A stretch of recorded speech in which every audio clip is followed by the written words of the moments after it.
The Supper Club published its own guide to raising finance this year called Way to Grow, which was based on interviews with 20 members of the Supper Club who had raised money.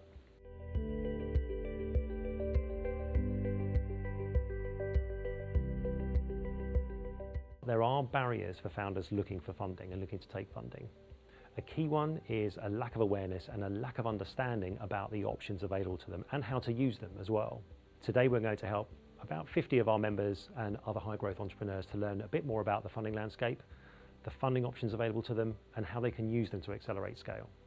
The most valuable lesson I've learned in raising finance over many years with lots of companies is that you have to find the right investor to match your long-term vision for the business.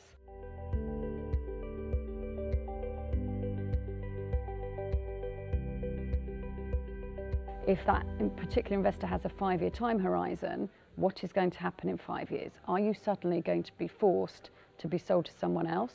If you want to IPO your business, is that investor going to tell you you can't? So you really need to think about long-term what's right for you.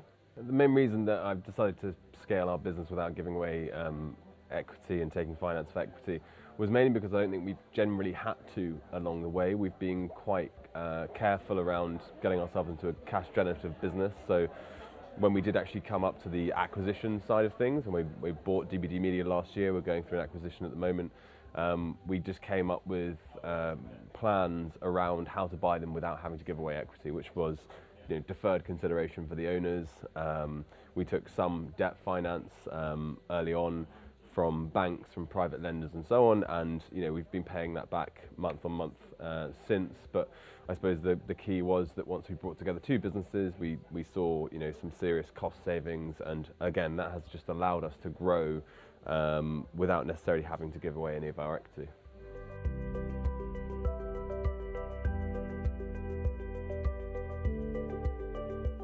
A common pitfall that founders have when they're looking at funding for acquisitions is they try and do too much themselves. So they get approached by a private equity house or other investor and negotiate a lot of the detailed terms before they get advisors in. Best approach is to get a lawyer or a good corporate finance advisor early on in the process, progress those discussions and try and involve another party so you have competitive tension. You have 2 or 3 different investors looking to agree the deal. That way you get the best terms.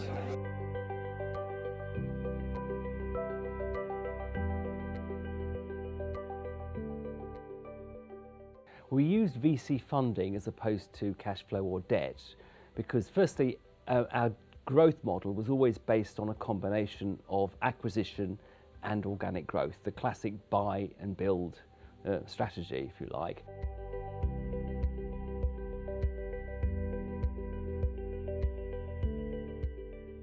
We've done 2 major institutional rounds. In 2009, we were barely profitable. We were buying businesses that amounted to more than our current sales, and we just did not have the cash flow that would allow us to buy the businesses that we had planned to buy. So we had the strategy, we didn't actually have the trading record to generate the cash flow to do it, and we would have had to wait years really before we were able to do those transactions. So there really wasn't another option, and because we weren't really profitable then, debt also was not an option. So VC was really the only route to go.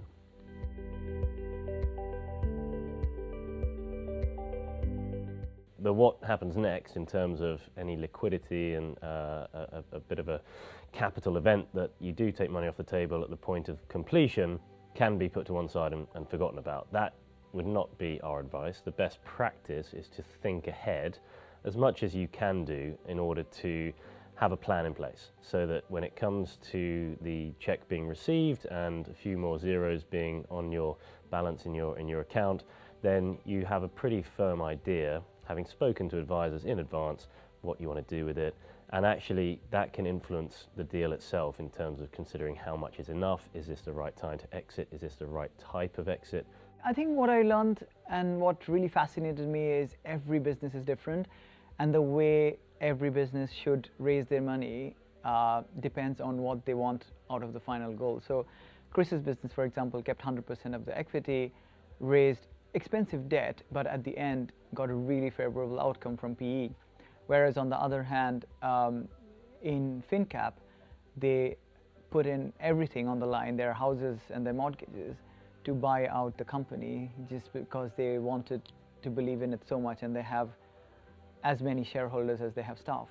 So I think for me that gives me food for thought, because we are entering Series A, our first institution round after 4 million of angels. Which institution to go for? How do we structure it? How do we make sure we are getting people on board who are just as passionate as our amazing 55 angels have been? And this has been a great way to think that through.